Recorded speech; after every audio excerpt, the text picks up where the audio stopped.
Hello, this is Mr. Sorrentino, and I'm going over the answers to this exit ticket question you had for this lesson. So you were asked to name the two triangles that are congruent by angle side angle, or ASA. So what you're looking for are two congruent angles. They have to be the same congruent angles and a corresponding uh, included side. And so from this particular instance here, um, you have these three triangles to choose from. And the first one has a lot of angles and sides congruent. The other ones have less so.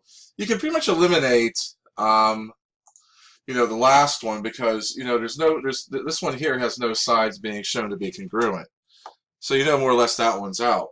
It just comes down to knowing, okay, well, how you're going to name the two triangles and things like that. I can see here that they both have one with a single arc. And I have an extra errant mark here. Go back to this.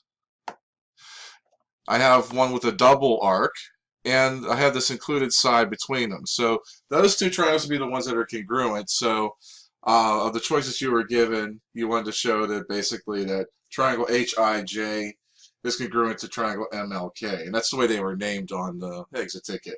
You could probably name them other different ways. However, that you were restricted based on the way it was on the actual exit ticket. For the second one, you had these three triangles. Now again, you can see some similarity. They all have right angles.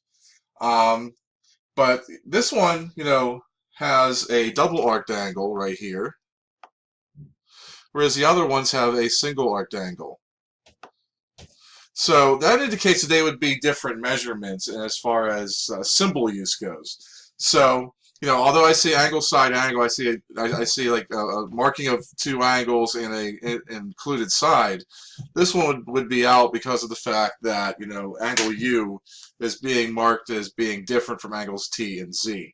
So I would say that the two triangles that are congruent here are triangles RST and triangle YXZ.